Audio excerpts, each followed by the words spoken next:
You're watching Oilers Nation Everyday with Tyler Yaremchuk. Your one-stop shop for all things Oilers.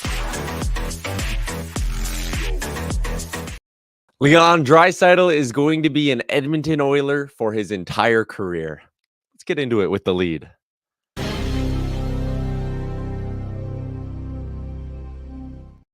God damn, making me go live at 8:30 in the morning.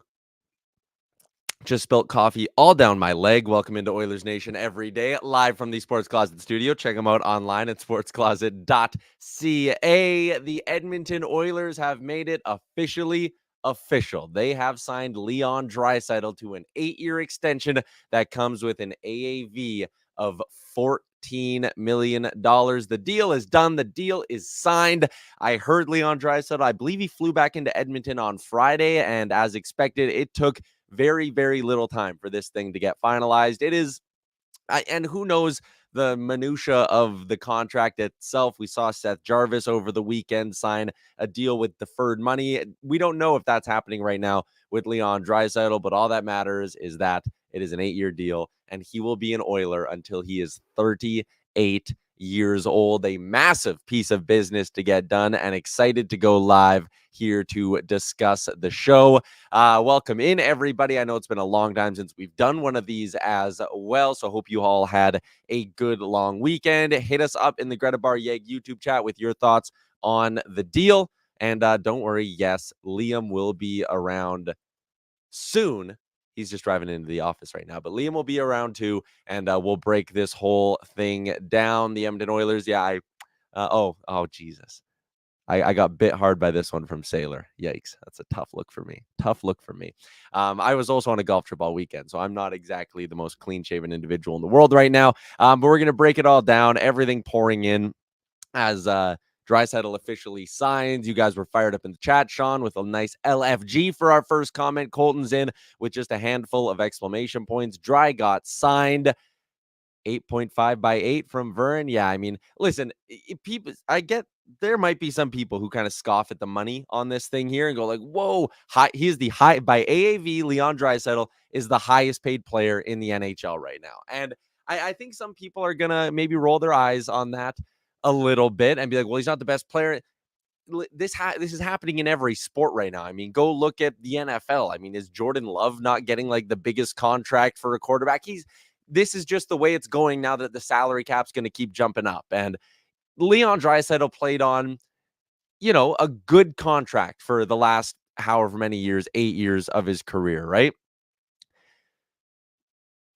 And I struggle with people calling it a value because at the time it was signed, it's not like Draisaitl took less money on that $8.5 million deal. Like at the time that was signed, everyone was sitting there being like, whoa, this is a massive risk. He better be worth it. He better turn into a play-driving top-line star-level player. And what happened was he turned into a superstar-level player. So yeah, for 5 years of that deal, it looked like an absolute bargain, right? But I still struggle with calling it a value deal. The people who said, the Oilers owed him one because of that contract, I don't buy that at all. The Oilers paid him very well on his second deal. And $14 million, is it, the value, maybe, I'm taking less to help the team win deal that maybe some of us, including myself, were hoping it would be? Like, my guess this whole time was 13.5. I was sitting there for a little bit going, maybe he really takes a bargain. And as some reports, I know Frank had one a few weeks ago that eventually as the negotiations went on, he changed. But he said for a while he thought maybe it was going to be cheaper than expected. So I was like, okay, maybe he's going to take like 13.29 and he's going to come in really low on this thing.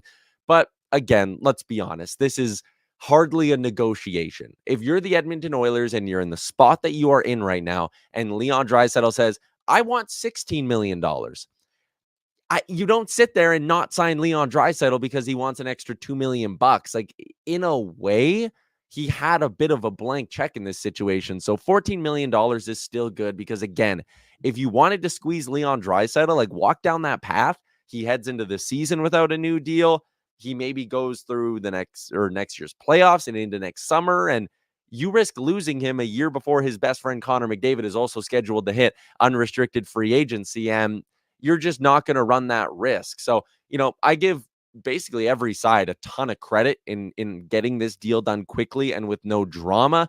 If either one of them wanted to play some sort of game through the media, what would we have been hearing for the last 2 months? Either the agent or the team would be leaking out they are far apart. The Oilers don't want to make him the highest paid player in the NHL. Leon Draisaitl wants to set the market for others. You would have been hearing something on either side of this either side of this negotiation, but you didn't. We went into the summer. All we heard was, hey, Jeff Jackson's fine. He wants to wait till the GM's name. Draisaitl's agent came out, had that one interview where he said, hey, no one's worried. We're going to get a deal done. He's going to be an Oiler. So they kicked their feet up. They took care of the rest of their business for the rest of the summer. And presumably they started negotiations a week or two ago, probably. And it was like, hey, what's the number he wants? This is where we feel comfortable. Look, it's 14 million bucks and it's done. This is really, really a win-win. And again, not that the Oilers got a win in the sense of a massive piece of value, but this isn't leaking into the training camp. Never mind the new season. This isn't leaking into training camp at all. Massive win. You don't have that storyline going around. You don't have that floating in. You don't have Draisaitl coming out after a preseason game doing his post game being like, hey, the new deal. You didn't have an annoying little media circus surrounding it. That is a massive, massive win. Okay. For Draisaitl, you're locked up and you just got paid. You're the highest paid player in the NHL until the next superstar signs his contract. And that next superstar could very well be Connor McDavid, unless like a Mikko Rantanen beats him to the punch and the Avalanche pay out the nose for Mikko Rantanen. But you're probably going to be the highest paid player in the NHL until Connor McDavid signs his next deal. That's a win for Leon Draisaitl. You're locked in Edmonton. Edmonton avoided any sort of media circus. And guess what? Do you really think 10 months from now when Connor McDavid is eligible for his extension that he wants to be anywhere but with Leon Draisaitl? This is, and someone said it in the chat. I think a few of you, to be fair, said it in the chat, like Brian D. McDavid staying confirmed. Does Jeff Jackson sign on to an organization, to run an organization after being Connor McDavid's agent for the last, whatever it was, 10 years? Does Jeff Jackson sign on to run an organization if he thinks there is a chance Connor McDavid leaves? Absolutely not. Does Leon Draisaitl sign an 8-year deal to stay in Edmonton when, again, if he wanted to go open market next summer, let's be honest, he could have gotten $15-16 million. Some team with money would have been like, superstar for no assets, and paid out the nose for this guy. When John Tavares signed his deal for $11 million, that was crazy. And John Tavares is not as good of a hockey player as Leon Draisaitl is. So again, Draisaitl could have gotten more money by going to the end with this, but he locks in. He was just in Connor McDavid's wedding party. Their future wives, Mrs. McDavid, future Mrs. Draisaitl, are venue shopping in Europe somewhere together right now. Is Leon Draisaitl signing up with his actress model fiance to live in Edmonton for 8 more years if Connor McDavid is not going to be sitting right next to him the entire time? I am telling you, there is an absolutely 0% chance Connor McDavid ever wears any jersey other than an Edmonton Oilers jersey for his career. And for Leon Draisaitl, unless it's like the whatever Joe Pavelski 1-2-year deals to end his career and the Oilers stink in, what would that be, 2032? Leon Draisaitl, for as long as he is a star player, is going to be wearing orange and blue. And that is a massive win for all 1,900 of you watching the show right now across Twitter, YouTube, and Facebook. So welcome in. Excited to do a show here on a Tuesday morning to break down every angle of this contract. AB, you got some insider reports here you want to flash up, and we can go through some of those, starting with our guy, Frank Saravalli, who says Leon Draisaitl's 8-year extension, $14 million per year, highest in NHL history. It is not the highest total dollar deal in the league. That would belong to Alex Ovechkin, who signed a long ticket for $124 million. Remember, that was back when you could sign 14-year extensions with guys before they ended up capping it at 7 or 8 years. But it's a massive payday. And as Frank says, a massive piece of business done for the Edmonton Oilers. What else do we got here? I believe there was, this one from our boy Bob Stauffer. Since the start of his current 8-year deal in 2017, Leon Draisaitl, second in points, second in goals, first in power play goals, fourth in game winners. Let's look at the playoffs, because again, he is the best playoff performer of his generation. Second in points, first in goals, second in assists, first in power play goals. Who are the only players with more than those in all of those categories? It's Connor McDavid in most of them. So again, the Oilers got their dynamic duo signed up and ready to go. Bob also saying something earlier about how the competitive window is cranked open a little bit longer. We'll talk about that a little bit too. Daniel Nugent-Bowman, the Oilers and Leon Draisaitl agree to 8-year, $14 million extension that kicks in next season. So in the 2025-2026 year, the sticker shock is real. Draisaitl will be the highest paid player in the NHL. And as we joked earlier, until McDavid signs, however, the deal extends the Oilers' contention window a little bit longer. And I do think that is a really interesting side of this conversation that we're going to get into, because I do think kind of 2 or 3 years ago, when things maybe weren't going all that well, and maybe we need to go back a little bit further than that, maybe 4 years ago to like the beginning of the Ken Holland era. I remember being frustrated when Holland took over and he was like, "Hey, this isn't a win now thing. I got to build them into a sustainable contender." And it was kind of like, we were sitting there going, you got like 3-4 years left of Leon Draisaitl. You got 4 or 5 years left of Connor McDavid. If you don't dial it up and start building a competitive team, then they're going to walk away and go. And there was urgency then. And not that that urgency goes away at any point, but you can now sit here and go, sigh of relief. For the next 9 seasons, Leon Draisaitl is an Edmonton Oiler, and in all likelihood, for the next, what would be 10 seasons, Connor McDavid is going to be an Edmonton Oiler. You need to keep, like, the focus is still now. The focus is on winning a Stanley Cup in 2025 and then winning a Stanley Cup in 2026 and so on and so forth. But I do think you need to keep not one eye on the future, but maybe half an eye on the future and go, okay, what's going on in Pittsburgh right now? They spent and spent and spent and spent, and they got their rings. So it's not like anyone's really crying right now, but can you learn some lessons from what happened in Pittsburgh? And again, the Oilers don't have the ring, so it's a little bit different. And can you learn some lessons from what Stan Bowman had to go through in Chicago, right? Like, again, that's maybe and hopefully where a Stan Bowman hiring ends up paying some dividends or holding some value, is can he sit and look at what happened at the end of his time in Chicago when he was doing everything he could to keep that competitive window open, and then eventually had to shut the whole thing down, and they're terrible. They're still terrible, and it's been a while. Can he learn some lessons from that and go, okay, we need to win now? Obviously, the Oilers are the Stanley Cup favorites next season, all of that kind of stuff. We need to keep winning right now, but how can we make sure that this team has just as good of a chance of winning in year 1, 2, and 3 of this Draisaitl deal as they will in years 6, 7, and 8? Because look at the way players are aging now. I mean, Alex Ovechkin, Sidney Crosby. If Sidney Crosby had a better supporting cast last year, we're probably talking about one of the oldest Hart Trophy seasons in NHL history. So how can you keep that rolling along and, again, not sacrificing what you have right now? You're not selling off anything. You're not trading guys for picks, but do you maybe start to go, okay, do we keep a couple more picks every year? Do you make more deals, quite honestly, like the Ryan McLeod for Matt Savoy one, where it's like, okay, we have this guy, he's an extra piece. Let's get a prospect who's maybe going to help us in 6, 8 months, probably going to help us closer to 12, 14 months from now.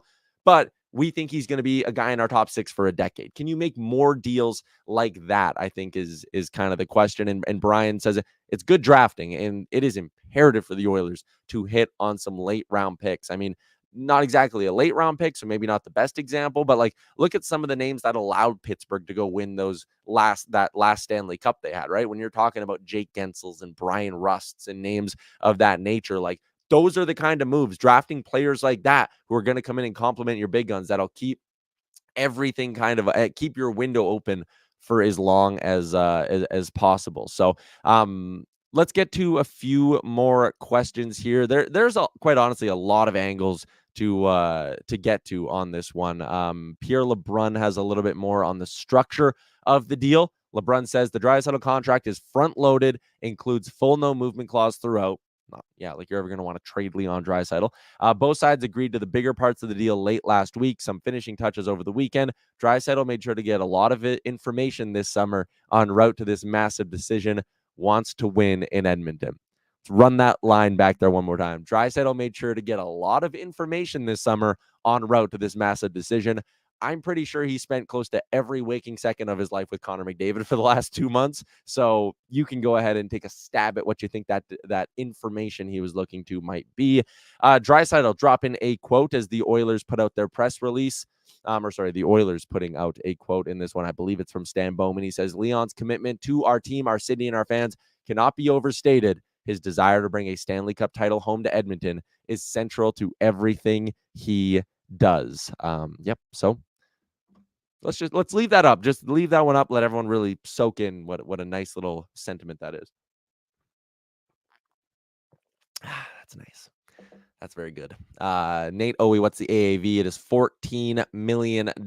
Sweet news from Squishies for breakfast. Yes, sir. Dacky, Leon Draisaitl. Oh, I can finally feel comfy getting my 29 home jersey. Yes. If you want, 29 and 97, those are the two safest jerseys you can get. We're still, just to be safe though, we're still not going to let Rick get one, but he can pick other players. You don't want the Rick curse seeping into things at all. Can't run that kind of risk. Okay, this is an interesting one here. What is the percentage of the cap relative to 14 million next year? 15%. That, and then there was one earlier here. 14 million is bonkers. How is this not going to hurt the team? Okay, I have a handful of different thoughts on this whole thing. First off, and we're seeing it right now with the Oilers to an extent.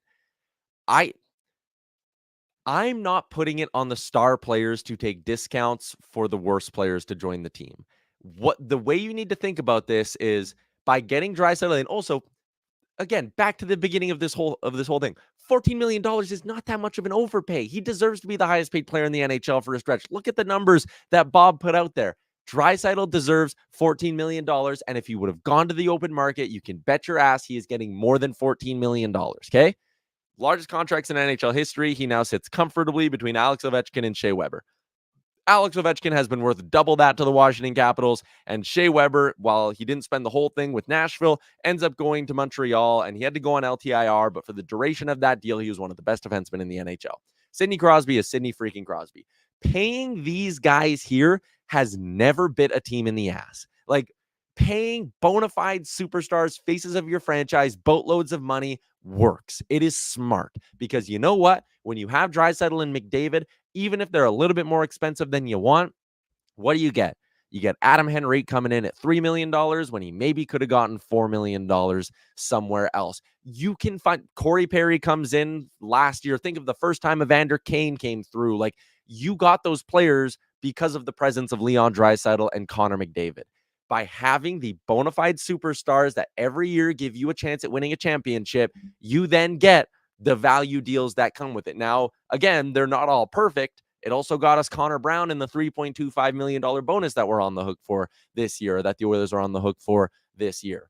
Okay, there's risk in it, but then it can also get you Jeff Skinner. Jeff Skinner doesn't sign in Edmonton if Connor McDavid and Leon Draisaitl aren't here and aren't locked up, right? Victor Arvidsson. I don't think Victor Arvidsson's an Oiler if Leon Draisaitl and Connor McDavid are not here. Like, you need to take the most money or pay the best players on your team whatever they want. And if it's the most money, it's the most money. Who cares? There will be a trickle-down effect. You will always find a way to fill out your roster. So to the person who commented, how does this not hinder the team? If the Oilers run into cap trouble, they're not hindered by Connor and Leon. They're hindered by a handful of other bad contracts. They're hindered by the Jack Campbell buyout. They're hindered by a handful of other missteps that have gone on when it comes to contracts.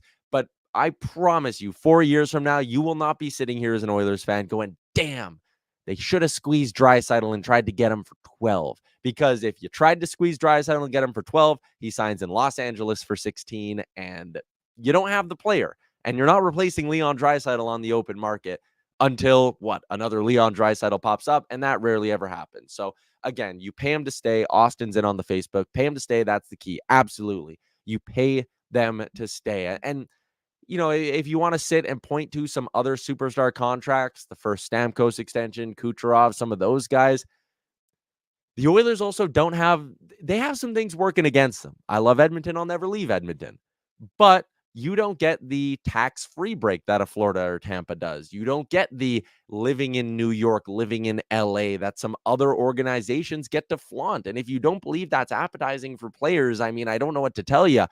This is Edmonton, and it is a tremendous place to be a hockey player. It's probably the best place in the league to be a hockey player by my mark.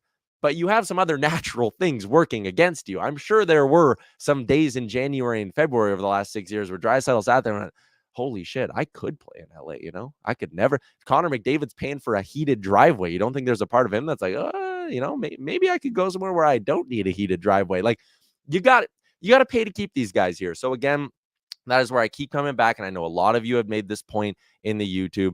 This is not an overpay. He is the highest paid player in the NHL, but he is far from the most overpaid player in the NHL. And I think that's really important here. We'll get to a couple more comments here in the YouTube chat. Zach is in. Maybe McDavid takes a discount and next year signs it an identical deal. I don't think so. I think with McDavid, too, there's probably some pretty significant pressure from the Players Association to go get a little bit more money. And what you want to do, and again, I'll go back to the NFL example, right? The quarterbacks aren't taking discounts, man. The quarterbacks are taking everything they possibly can because then the next guy gets more and the next guy gets more and the next guy gets more. And there's that, you can call it a trickle up effect if you want to. Connor McDavid is, I won't say like pressured, but maybe it is a decent word to use. The PA wants him to take the most money. His fellow players want him to take the most money. Jeremy Swayman talked about this with the Bruins, and he's holding in this weird contract holdout right now where he said, like, I need to do right for me, do right by my family, which always does give me a chuckle when we're talking about like $48 or $52 million. But you want to do right by your fellow goalies in Swayman's case, and in McDavid's case, your fellow superstars, because the more money McDavid chases, then when Austin Matthews is up again, he's going to get more than that. And then when Nathan McKinnon is up again, he's going to get more than that. Then when Connor Bedard signs his deal, he's going to get more than that. And then when Macklin Celebrini signs his deal, he's going to get more than that. So you need to do right by the PA. So I wouldn't hold your breath on McDavid going 14. I bet you, because again, the extension's coming next year. The cap's going to keep going up and up and up. McDavid probably goes for like 16 or 17. Ryan Whitney. Leon Draisaitl ain't going anywhere. What a morning, oil country. Elliott reporting 8 years, $14 million. This means Connor McDavid will be an Oiler for life as well. The parade in downtown Edmonton will be stuff of legends. I love it. Love it from Whit Dog. Good stuff. Yeah, Blair. No one was crying when Steph Curry re-signed for $63 million. Best players get the best money. And that's the other thing too. Like, again, with the NHL's pay structure being the way it is and their cap being what it is, and I know it's based off of, hockey related revenue and stuff, but I still do think the NHL is very much in a point where the star players aren't getting what they're worth, and it's the middle kind of mush, and it's hockey culture to an extent, right? You need to build a nice, well-rounded team, and you absolutely do, but I think the middle still gets probably more than they deserve, and the top end probably doesn't quite get enough compared to their value. Like, Leon Draisaitl is making the Oilers way more than $14 million per year for the duration of this contract, in jersey sales and the ticket sales and the playoff runs that he can lead. Like, it's worth a lot more. So, Wildcast. Hey, Tyler, would you expect Connor to take 8 years or 7 years to end at the same time as Leon? 8 years. Like, for that difference, again, you got to look at it. And Frank's brought this up before. These guys know they're going to be NHLers and they're going to play hockey until they're basically 40, right? For them, the AAV, it's about the total dollar value. So Leon Draisaitl looked at this and said, I know I'm going to be a hockey player for the next 8 years. It's not like I'm whatever, my per year money, who cares? I got $110 million. So again, $110 million. I think Connor probably looks at it like, can you flash up that one with the OV deal? $124 million, right? You think I'm doing this math by myself. If McDavid was like, I want to beat that. I want to be the highest paid contract in NHL history. 125 divided by 8 would be 15.625. So signs for 16. We're looking at about 130 million, somewhere in that range, just north of that. I think that's probably what you're looking at if you want an early speculation on Connor McDavid. Someone asked if Draisaitl had signed. Yes, that is why we're doing the show. That is why the chat's rocking here on a Tuesday morning. Liam's going to join us in a bit. He's just heading in to the office because, again, we didn't quite think that this was going to go down today. I had heard on Friday that he was coming back into Edmonton. It would make sense with what you heard on the LeBrun report that they hammered this thing out over the weekend and put the finishing touches on it. So, again, this was kind of the prediction all along, right? Draisaitl is going to come back to Edmonton at some point in early September. They're going to finish out this deal. They're going to do a press conference, all of that stuff. So, yeah, it's a good day. It's a good day to be an Oilers fan. Mulek is in. Great day in oil country. I was hoping for a bit of a discount, but I'm good with the percentage. Roughly 15 is what you should pay your top guys for. Absolutely. More comments about my facial hair. Very disappointing. Again, I got out of bed when I saw the tweet from Bob Stauffer that said today is a good day to be an Oilers fan, or whatever Bob said. Sheldon is in. Did they do deferred money like the guy in Carolina? No. I believe it would have been the opposite based on the LeBrun report. Draisaitl contract is front loaded, includes full no movement clause throughout. So basically the reverse of the Seth Jarvis thing, where they're giving him all the money early on in the deal and then it tapers off towards the end. Should we see what it'll look like if they were to buy out Leon Draisaitl? No, I'm kidding. We're not gonna do that. What else do we got going on here? AB, whatever you got, flash it up and I'll roll with it. I'm gonna read some comments in between as well. Leon Draisaitl's numbers last season: 106 points, 41 goals, and let's keep in mind here that was a down year for our boy Leon Draisaitl. Like his shooting percentage, his shooting percentage from his office, from his spot, was low. Like he was whiffing on a lot of those chances. He was not as dialed in as I think he would have liked to be early on in the season, at least. His shooting percentage, while only a little bit lower, was the lowest it's been since 2020, 2021. The only time in this last stretch of 3 years that he dipped below 19%, he finished with 18.9.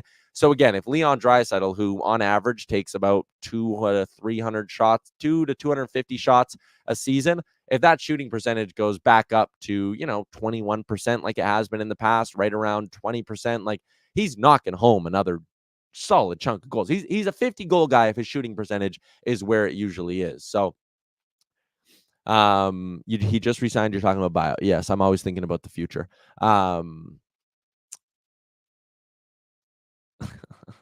Okay. I'm getting caught up in the weeds some comments. Playoff numbers from last year: 31 points in 25 games for Leon Draisaitl. I think he'd be the first one to admit to you that the end of his playoff run wasn't exactly great. We talked about this in his player grade that we did, whatever it was, like a month ago. He tapered off a little bit at the end, but through the first two rounds, like Connor McDavid was not the Oilers' best player. Leon Draisaitl was the best player against LA, and he was the best player for the bulk of that series against Vancouver as well. And then Connor McDavid ended up taking over, which again is the beauty of having two superstar players like this, is to go on a playoff run like they did. You didn't need them both to be healthy. I know there was that illness that went through. You didn't need them to both be at their best for that entire run. Would have been nice for the last couple of games against Florida, maybe, if they could have cranked her up a little bit, but we'll leave that off to the side. The point is, you have two superstars, and that's a luxury not a lot of teams have, man. Really none have two players that good. We're going to be joined by our guy Liam in a little bit as well. Matthew is in. All right, let's take on this one. After looking at his numbers declining this year, it did make me wonder if we've already seen peak Leon. I love the player. No, I think sometimes you see guys who are a little bit of a one-trick pony, who have like these great breakout seasons for a couple of years and then fall off a cliff, or their game is built purely on speed. And as they head into their late 30s or even into their 30s period in today's NHL, the speed loses half a step, the league gets half a step further, and all of a sudden they're a full step behind everybody. I just don't see that with a Leon Draisaitl at all. Again, his game is not built on blistering speed. His game is not built on really any one thing in particular. Yeah, he's got his office spot on the power play, and he scores a ton and scores from that spot all the time, but no one sits, and this always bugged me, and people were like, oh, he scores his goals from one spot. Alex Ovechkin scored a bunch of his goals from one spot as well, and no one ever sat there and tried to discount him because of that. Curtis, can we get Leon on the live? I'll send him the link. See what he says. Game changer, happy for Leo. He deserves it. Curtis is in. Liam is still sleeping, so we'll see if Liam is around to maybe dispel some of those rumors that he is indeed just sleeping in and not joining the stream. We'll wait for him to get his camera and all those things set up. Yes, we're talking about buyouts. Hell yeah. People speculating about Evan Bouchard as well. We'll talk about that in a little bit, because that is the next big ticket. Evan Bouchard is eligible for an extension, I believe in January would be when he becomes eligible, but he is an RFA next summer with arbitration rights. So the expectation would be that, yes, the Oilers are absolutely going to have to pay out the nose to keep Evan Bouchard a member of the Oilers. Okay, let's talk a little bit about the cap situation, because I know that was a thing as well. People wondering, like, again, this deal does not kick in for this year, right? You still have one more season of Leon Draisaitl at $8.5 million, and then Leon Draisaitl will jump up to his new AAV of $14 million. We'll look at the cap situation. We'll look at the Bouchard deal that's got to come down the pipe, all of that stuff in a bit. But my boy Liam is ready to go. Liam's appearance brought to you by our friends at Star Mechanical. Check them out online, starmechanical.ca, Edmonton's #1 plumbing and heating company. And they've been doing it and killing it since 2000. It's been over 20 years of Star Mechanical in Edmonton. Liam joins us fresh off his California weekendcation. Quick little 3-4 days in Cali. You come back, and Leon Draisaitl signs an 8-year extension. Liam, your first thoughts when you saw the news and the cap hit? First thoughts, why do the Oilers only do things at 8 o'clock in the morning? Second thought, thank goodness this happened before the season started. So, yeah, that was kind of my first couple of thoughts on the whole thing. I mean, how can you not be happy? I didn't quite frankly care what the number was going to be. I was just happy to see that Draisaitl was sticking around. And then obviously on the drive in, you start thinking about what kind of has to happen now with McDavid, Bouchard, like you said, like who's kind of the sacrifices from this team once those contracts have to come through. But at the end of the day, the Oilers have one more season with Draisaitl at $8 million to go and try and win the Stanley Cup. And clearly he wants to try and win the Stanley Cup here by signing an 8-year deal and becoming the highest paid player in the world. Highest paid player in the NHL. I agree with you 100% that you do not care what the money is. Like, you just had to get this guy signed and keep him in your organization for the rest of his career, rest of his prime, however you want to phrase that. Yeah, I think it is interesting to talk about, when all the deals have to kick in, like what do things look like? Because another thing here is like, okay, again, this deal does not kick in until next season, where I think the salary cap, like, again, if the salary cap were to stay the same heading into next year, whatever that is, $88 million, right? The Oilers would still, even I believe with this deal, because Puckpedia's got it factored in now, the Oilers would still have $10.6 million in cap space. Okay, that's enough to sign Bouchard and do nothing else. But the cap's going up, man. And the cap's going up. My guess would be somewhere between $4 and $6 million per year, probably until the end of time. God willing, no more pandemics. But what's the one we're tracking right now? Is there not another one? Which one? Mpox, formerly known as monkeypox. Okay, if that gets bad, then this Draisaitl deal could age poorly. All jokes aside, the cap's going to go up. I think $4 to $6 million per year for the entire duration of this contract. So next year, they're probably going to have somewhere between $15 and $16 million. And then the year after, when the Connor McDavid deal's got to come down, they're probably going to have another $5-6 million to tap on top. So like, it's tight. Every championship team is managing a tight cap situation. But I also think there are some ways for the Oilers to create some flexibility going into next season as well. Like I said, $10.16 million. And another thing, this is, I think, important as well, is the fact that they've locked up term with a lot of these guys. That's $10.6 million in cap space with McDavid, Draisaitl, Hyman, Kane, Nuge, Arvidsson, Henrique, Janmark, Podkolzin. Okay, 9. You could probably count Savoy on his ELC taking up, call it $1 million of that. So that's 10 forwards already signed and 10 of your very good forwards already signed in that range or with that number. So 10 forwards. You also have Nurse, Ekholm, Kulak, Brown, Stetcher. Emberson's a Group 6 UFA, so you could probably keep him around too. Again, you have a bunch of defensemen. Oh, and both your goalies are signed for $3.6 million. So when we sit here and go like, oh, God, are you nervous about what to do once Bouchard comes in? Because I think Bouchard's double digits too, man. I think Bouchard's probably going to be $8 by $10 million. And I'm signing that deal every day of the week. You're going to be tight for money that leaves you whatever it is, like $600,000. You're over the cap if you call up Savoy, and you'd still need to sign at that point, 2-3 forwards. But you can make it work. I think Evander Kane is a contract you could probably find a way to get out of. I think Brett Kulak is a piece you probably find a way to get out of into that last season as well. There's a bunch of ways to free up money is my point. And your roster is pretty well locked in. So I'm not worried about Draisaitl at 14, and I won't be worried about Bouchard at 10 because, again, cap keeps going up. Sorry, that was 10. Yeah, you can sign Bouchard and then just use the cap increase to go sign the rest of the fringe forwards you need to sign. Like, their cap situation is not as bad as people want to make it out to be. No, it's really not that bad at all. And I think you look at it now and see what this deal was, and makes sense that they didn't want to match Broberg, especially Holloway as well a little bit too. So it's good that they didn't do that. Looking at it now, and I'm not worried about the money at all. They have another full season to figure out what they're gonna do next. Money coming off the Bucks. Who knows what happens? Right, anything can happen within this next year. You have the Kane money that now becomes available, but you also have great deals. Like Hyman and Nugent's contracts are solid if they can keep their production up.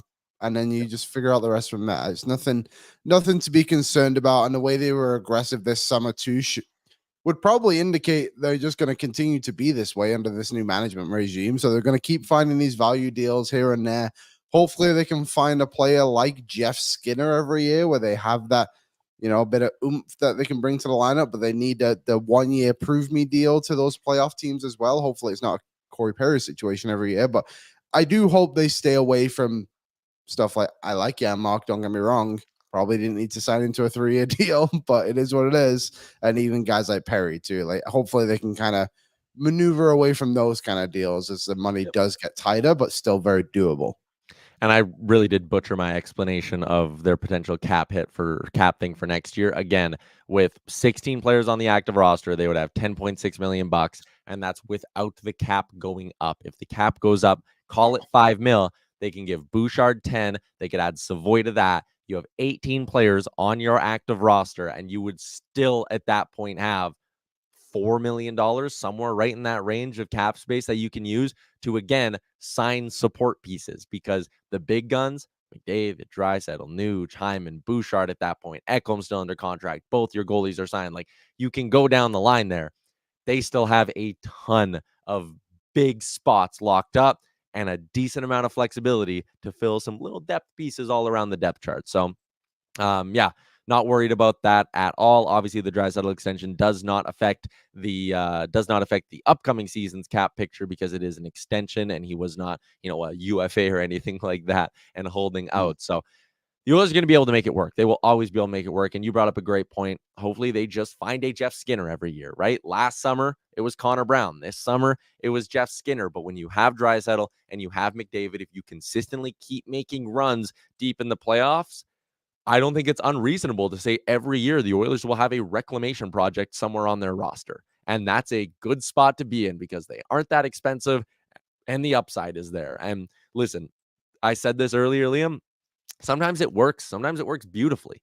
Evander Kane really worked for that first year. That was great. Corey Perry in the regular season was solid. Sometimes it doesn't. Connor Brown, right? And again, we're maybe going to get to see a bit of a redemption arc coming this next season with Connor Brown back on a $1 million cap hit with the bonus attached to it. But you'll be able to find those guys, and you can only find those guys and get those value pieces in your lineup when you have players like McDavid and Draisaitl in the mix. And we could probably include Bouchard in that conversation because he might be a 90-point defenseman this season. Yeah, totally. I'm sure if you go back and look through all the former Stanley Cup winners as well, they've all got those guys on there, but no one recently anyway has had players like McDavid and Draisaitl that are literally bringing in these guys themselves just based off what they do on the ice. So the Oilers are in a good spot. I'm not worried about it at all. Like Doug said as well, like I hope Matthew Savoy becomes good. Even if he just becomes good, I think he can be better than good. Then the Oilers got themselves a player there too. So I trust his staff not to kind of sway too far away. Didn't like the comments that Dylan Holloway made about the contract stuff that he brought up this weekend, but that's kind of a different thing, I suppose. But apart from that, I trust them for the most part of what they're able to do with this roster. Don't kill my vibe, Liam. We don't need to talk about Dylan Holloway because, if Dylan Holloway was signed for $1.2 million for the next 2 seasons, we'd probably be feeling a lot better about the forward group. We're already feeling great, but you get what I'm saying. Like with the Yaremchuk money. AB, our producer, I unfollowed Dylan Holloway on Instagram this weekend. That's how you know it's over. That's how the relationship ends, when you unfollow on Instagram. You're like, I don't want to see him anymore. I don't want to see his little posts with Jake Neighbors or whatever he's doing. Mulick, I'm so high on Matt Savoy.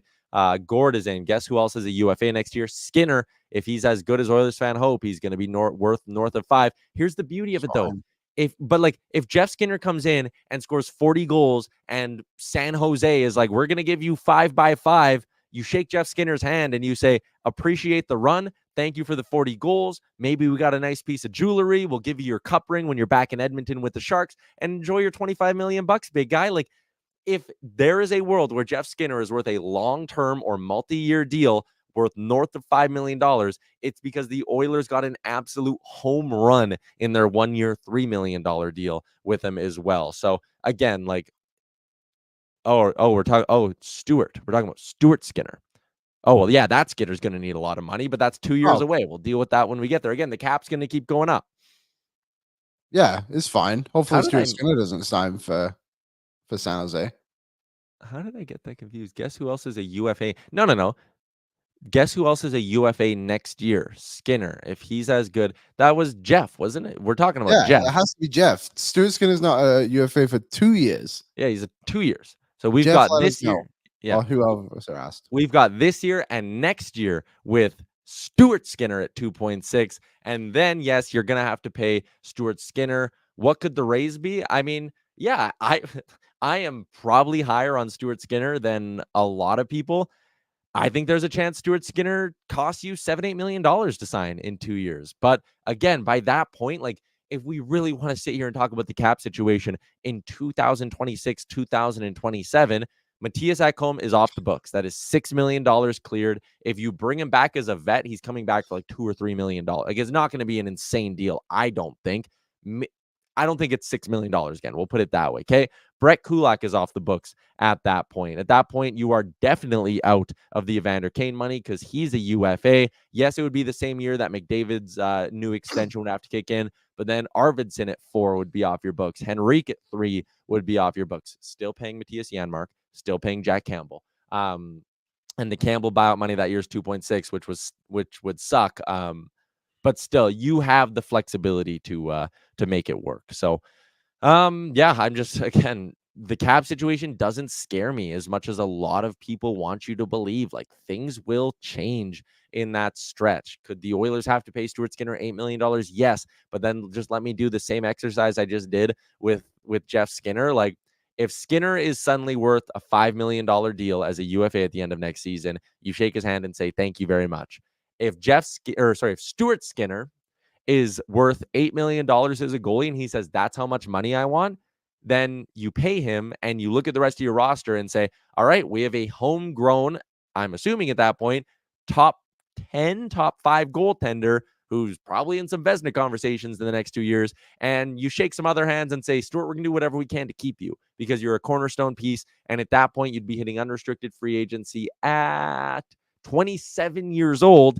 And again, goalies usually age pretty good. I'd have no problem giving Stuart Skinner an 8-year deal when he is a UFA in 2026, 2027, an 8-year deal worth probably close to whatever he wants if the demand is there for it. So, yeah. Daryl Sutter, yeah. Sorry, go ahead. I think so too. I mean, if you have your 4 core players locked in, you just build around it. San Jose did it, right? Like Stamkos, Kucherov locked in, Hedman, Vasilevsky. Yep. And they got a few cups down there. They do.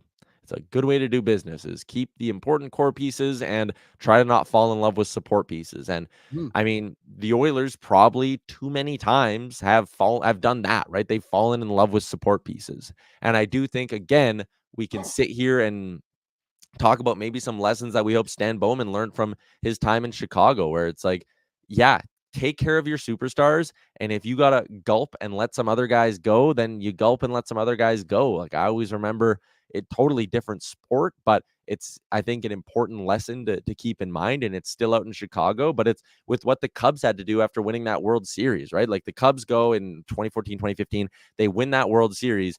And within like 3 or 4 years, that roster was dismantled. And Anthony Rizzo couldn't stay healthy. And you're sitting there as the Cubs now saying, thank God we didn't back up the Brinks truck for that guy. Chris Bryant went and got a huge deal with Colorado, and he stinks. You're sitting there saying, thank God we didn't back up the truck for him. Javi Baez is one of the worst players in Major League Baseball. You're saying, thank God we didn't pay him. Like, don't fall in love with guys. Just look at everything from value. And unless they are a bona fide top of their sport, top of their position superstar, don't pay them. And Leon Draisaitl, bona fide top of his sport, top of his position superstar, so you paid him. Evan Bouchard, as much as I'm sure, as soon as I say this, there will be people in the chat saying he doesn't know how to play defense. He's one of the best offensive defensemen in the NHL. He's the best power play quarterback in the NHL. He's top of his position, so you pay him. And if Stuart Skinner gets to a point in 2 years where you sit there and without a doubt in your mind, you're saying he's top of his position in the league, then you're going to pay him. But what you don't need to do is go crazy in free agency and find a Lucic 2.0 deal, right? Like, don't go crazy for those guys. The Oilers have now shown they can attract the reclamation projects. They can attract guys who want to win on short-term deals. Henrique or Jeff Skinner, right? Victor Arvidsson. Like, they got good deals on these guys. Didn't have to go crazy in term. Didn't have to go crazy in AAV. And you can do that when you're a cup contender. So again, the freak out and the worry about their cap situation, I think, is grossly overstated. You'll find a way to make it work by keeping your superstars. You just can't make those other mistakes. Totally agree. I think, like you said, you kind of go back and look through championship teams, the ones who have had that sustained success. I mean, look at some of the guys that Tampa Bay did let go, like Palat left, Tyler Johnson left. I know this is a different era now, but they just let go of Sergachev. Like, they're kind of ruthless and fearless when it comes to their roster because they know those core guys are going to be able to get them across the line, and they'll be able to go out and get whatever the pieces they need, or they trust their development, which is what the Oilers do need to get better at, is the development side of things with this new group coming in. What were they ranked? 28th on Steven's list, something low to say the least. So they got to be better at that thing so that when all these contracts do kick in, you have these lesser deals coming through. Maybe you get a surprise, like maybe a Petrov turns into the stud that you didn't think he was going to be, or I don't know, Shane LaChance signs and he becomes a great bottom six player for you. You know, you kind of need those guys to find a way as well for this to have success, and hopefully it works out. Yeah. All right. R. Gosman. Really? So 30 million between Leon and Connor soon. What is the cap going to be? 100 million? Okay. So again, just going off the idea of, let's cut it in the middle and say $5 million per year, which I honestly think will be light. But when the Draisaitl deal kicks in, I think the cap limit should be 93. Oh, sorry. 1 second, Liam. I got to sneeze. Start talking. Uh-oh. There he is, sneezing. Bless you. I was thinking, like, pick up the conversation about the salary cap, not give a play-by-play of me sneezing. Oh, my bad. So by the time the Draisaitl deal kicks in, it should be 93. By the time you need the McDavid deal to kick in, it should be $98 million. And then by the year after that, 2027, I think is probably at the latest, it'll be 100. But in all honesty, by the time the McDavid extension kicks in, to answer the question, I do think the cap will be $100 million. I think we could get a massive increase at some point, and then we'll probably have a moderate one in another year as well. So yeah, $100 million by the time you're paying your core three, we'll call them, $40 million. And I mean, hey, if Skinner ends up being the guy between the pipes and you want to pay him a lot too, yeah, there's an outside chance you're paying 4 players on your team close to $50 million, but I don't think that's a mistake. And again, the league minimum is going to stay low. I think you'll be able to find support pieces for cheap enough. You have other guys locked in. Like, I'm flat out not worried about it. I would much rather be sitting there and worrying about how do we get out of the final, 2 years of whatever other contracts are on the books than be sitting there going, God, they should have just paid Leon Draisaitl because we're scrambling without him. So yeah, I don't worry about it. A lot of people keep asking about Nurse, being like, can we get out of this? No. The answer is no. He is on a full no movement clause, right? Yes, he is a full no move through forever. Oh no, until the last year. Yeah. Cannot be traded, sent to the minors, or waived without player approval. So the only way out of the Nurse deal is to either work with him to find a new home, or you got to buy him out. So yeah. Yeah. And listen, you're not doing the buyout, although it's pretty funny to go look at. They cannot. I don't think the Oilers will be buying out players anytime soon. No. If you buy out Darnell Nurse, there is a stretch of 4 seasons where his dead cap hit is 8.7, 9.5, 9.5, and 9.5. Also, find him a good partner. So do that. Yeah, how about you got to just make him better, and then we won't have to talk about him every day. Okay, I really want to touch on this one here that we got in earlier from KD, because I think there's an important footnote that goes alongside of it. Tyler Kane literally just built a house in Edmonton. He's not going anywhere. I don't care if he built a house in Edmonton or not. If he's not worth his contract, you need to move on from him. And he says he has to agree to leaving. That changes. And I think that is important to remember in all of this. Yes, right now, Evander Kane has the modified no, or has the no trade clause. Full no movement. But it is worth noting that as of March 1st, I believe, of this season, so right around this year's trade deadline, it changes to a 16-team list. So, yeah, you can, come this year's trade deadline, you can move Evander Kane without his permission. You go, Evander, we need your list of 16 teams. He gives you the list of 16 teams. You can go to those 16 teams and dump off the contract. Or if the injuries are a problem and if he really slows down, which I honestly don't think is out of the question, you buy him out. And again, buying him out next summer in the final year of the deal, I don't think is all that bad of an option. So, yeah.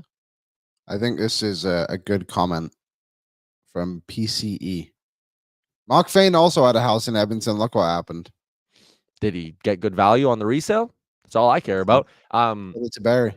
Yeah, if you were to buy out Evander Kane this coming summer, so like next offseason, whatever, you get what I'm saying, his cap it would go from 5.1 million in one more year down to 2.45 and then down to 1.33. So again, if the Bouchard deal is more than you, I'd rather have Evan Bouchard on the books and have a Kane buyout on the books than not have Evan Bouchard locked up long term and have the last year of Evander Kane.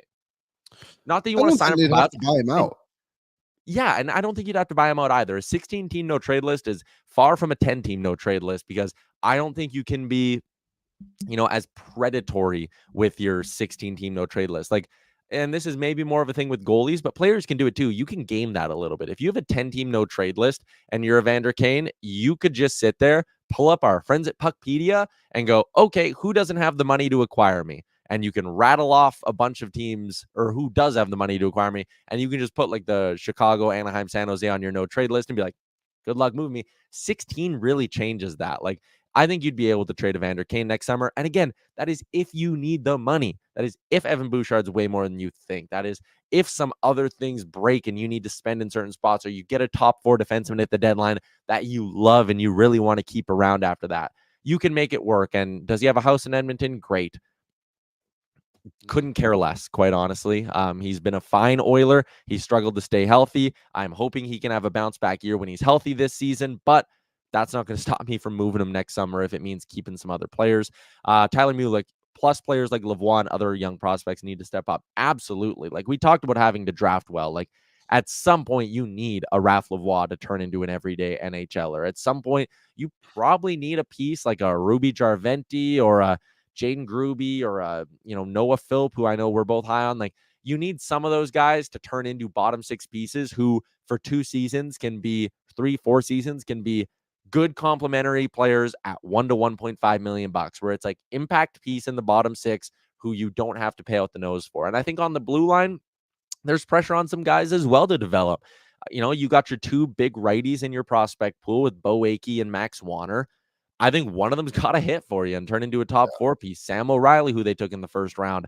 My money would probably be on him getting traded at a trade deadline at some point. But if he sticks around, you need him to pan out. Like the window's stretching now. And that means you got to hit on some guys who can hopefully be Oilers for you for a decade. And the Wanners, the Akeys on the blue line, you need one of them to pan out. When you look at the forward group, I think obviously now a lot of pressure on Matt Savoy to be good. So you can hopefully have a value deal for a little bit. You want him to be like a Seth Jarvis for you or something like that. But some of those lower end pieces got to hit too. That's the spot the Oilers are in. And again, it doesn't scare me. I'm not that worried about it. It's just the fact of the situation. Yeah, I think the Kane thing, we talk about it with confidence that one of these guys is going to be able to replace him. That's the only way it's really going to work if they wanted to do it anytime soon. And I mean, this isn't a conversation about we don't want Kane on this roster. He's just like the only plausible way to move out some high-end money here. So that'd be kind of the argument for it. But yeah, they need someone. I think Lavoie needs to be outside of Savoy. Like, we're kind of waiting for this guy to do something here. Is he going to go down to the American League again and have another really good season? But that's fine. But isn't that what Tyler Benson just did year after year after year? Like, you need this guy to be in the NHL and play. And I really don't know what you do with him. I think you probably want to start him in the NHL and give him a good run and see what you get. I'd probably give him more of a run than Puck Colson to start, to be honest. kind of give those two guys the run of the mill to try and earn a spot early in the season and see if one of them can grab hold of it before Savoy's ready to go. Yeah, absolutely. All right, Liam, I got a Short Ford Giant question for you, and it's a fun one. All right. Sherwood Ford, the Giant, looking for a newer used vehicle with cutting-edge technology and top safety features. Sherwood Ford has you covered. Explore the amazing driver assistance features, intuitive infotainment systems, all available at their giant inventory. Their knowledge and friendly team will explain everything you need to know and to feel confident and connected behind the wheel. Shout out to our friends at Sherwood Ford, the Giant. Liam, with the news of Draisaitl signing, what is the % chance that a year from now, Connor McDavid is also extended? 100. 100? Yeah, I mean, do you have anything different? Leafs fans are posting a picture of him and Austin Matthews hanging out at a restaurant. There was also a picture of him with a German hockey player. Any speculation on him? Yeah, they could be signing him. I couldn't tell you his name. Yeah, no, I have literally no fear about Connor McDavid going anywhere. This was the one thing that needed to happen to make the next spot happen. I just don't know what the contract's going to be, because I mean he's going to become the highest paid player, so I don't think he's going to be like 14-10, just to get him over the edge a little bit. He's probably 15, right, at the minimum. I think 16. I think it'll be 8 by 16 or 15.97. That would be so lame. Why? Highest paid player, it'd be the biggest contract. I know, but just out in the 9-7. Just take 16. But 9-7 has his jersey number, Liam. No, I get that. His jersey number can go up in the rafters when he wins the Stanley Cup. That should be good enough for him. Sure. Lance said he has a dream that I bought him wonton soup at a Chinese restaurant yesterday. That's interesting. And then fighting Amish. Interesting comment. Pho greater than wonton soup. I would strongly disagree. It's pho. Depends where you're from. Do you think Matthews would take a discount to come to the Oilers for a shot at a playoff run? Listen, Probably. I think Leafs fans are focused in the wrong direction on this thing. Connor McDavid's best friend just signed to stay in Edmonton for 8 more years. Last time I checked, Austin Matthews has had 2 chances to sign a long-term contract in Toronto and has signed 0 long-term contracts in Toronto. So why isn't he hanging out with William Nylander? That's true. If Matthews really cared about Toronto, he'd actually be throwing food at McDavid. What? Yeah. Make him angry. We don't need you here. We have John Tavares. Austin Matthews has 4 more years on his current deal. It takes him dead on to the age of 30 when he will be an unrestricted free agent. Oh, in the same year they need to re-sign William Nylander? Boy, that could be sticky. How much will Marner be making at that point? He'll be on Utah. Yeah, that's a good point. He probably won't be able to leave. Do I think they tipped well? I have heard from people in Edmonton that Connor McDavid is a very generous tipper, usually double. Wow.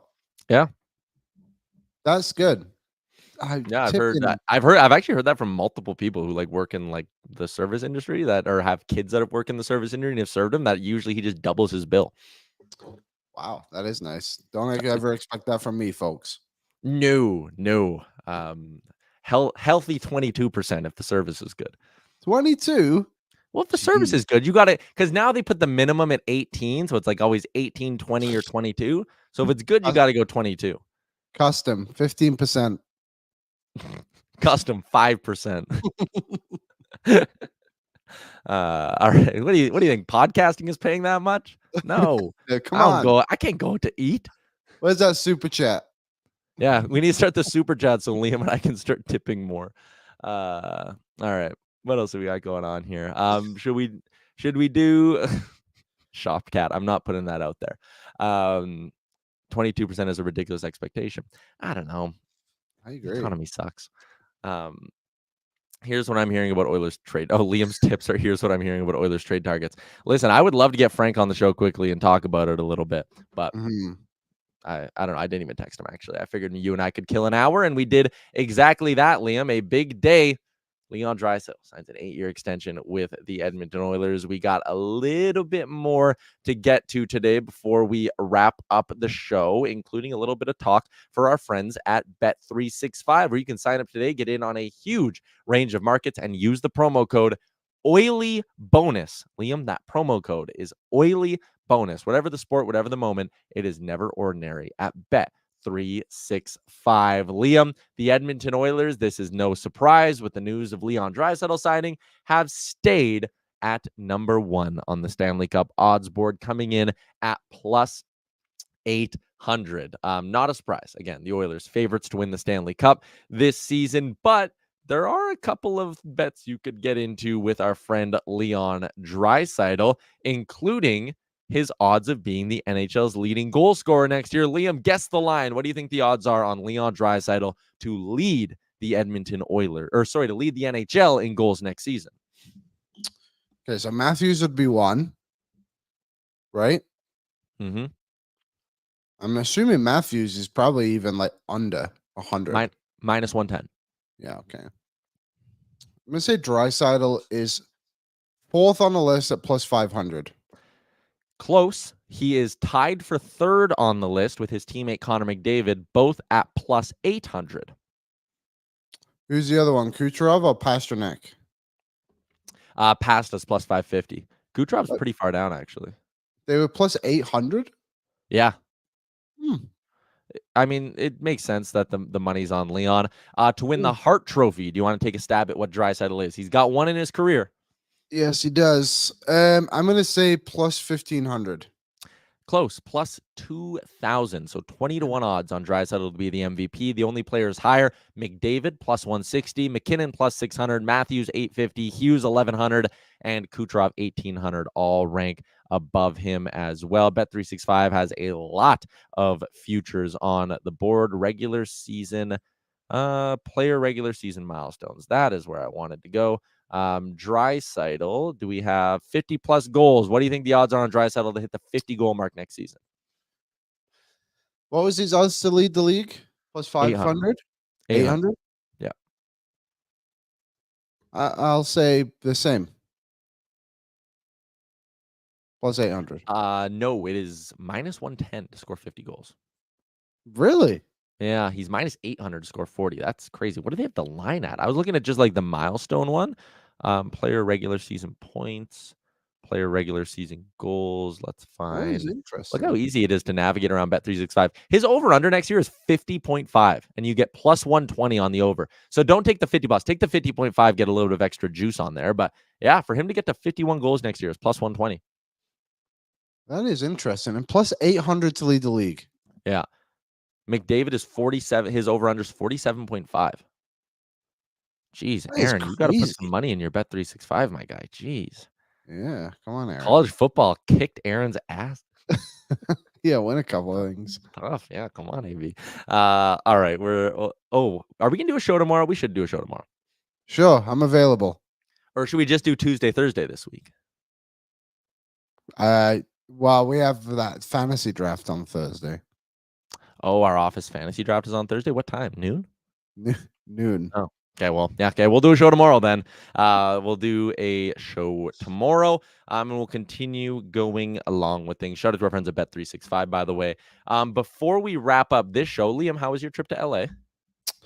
The trip was good. It was fun. I like going to Disneyland. I've only been twice, 3 times since 2001. So that's good. But it was fun. The weather was obviously incredible. Went to watch Canada versus the US at the LA Galaxy Stadium in rugby. That was a lot of fun. I went to Angels Mariners baseball game. It was a close game, 3-2, basically baked in the sun. I like that ballpark. It's a good park. It's a good park. So that was fun. And then, yeah, I got back yesterday and travel days, so long. 3 a.m. I was up. Ooh. Yeah, so nice of the Oilers to drop this news at 8:15 in the morning for me to get up and ready to rock. But yeah, it was really, really good. How was the golf tournament?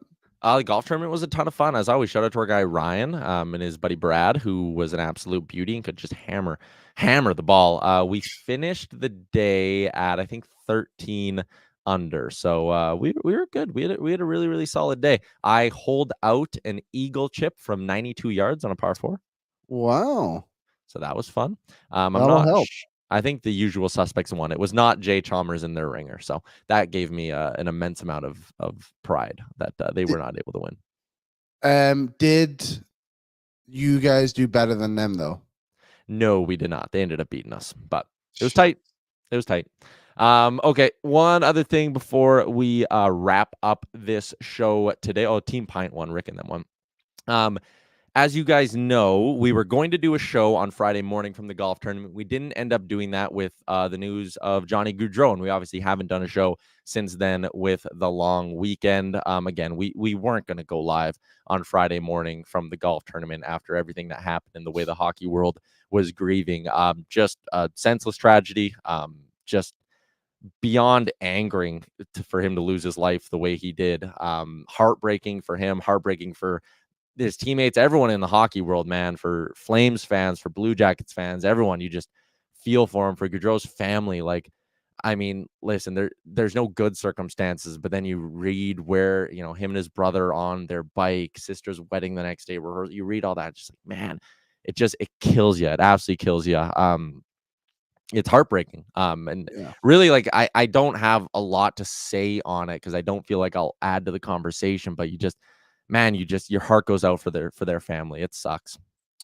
Yeah, no, I don't have a lot either. It's just kind of crazy, isn't it, when you see something like that happen so unexpected? A guy who, what was he, 31 years old, like in the prime of his career, just signed prime of his Columbus, life, man, with 2 young kids and signed in Columbus to be closer to his family, and then this obviously tragic event happened. So this is incredibly sad. So just please be responsible when you're out and about driving. Don't drink and drive, obviously. So yeah, brutal. Honestly, it was crazy. Obviously, the news came out late, what was it, Thursday night, I think, and then Friday morning to see that it was actually like true is such a reality check. It was really, really just weird. It feels like, we talk about these players all the time and you feel like you kind of know them in a weird way. We obviously don't, but it's like, it's kind of, he was Johnny Hockey. He was a big part of like hockey in Alberta forever. And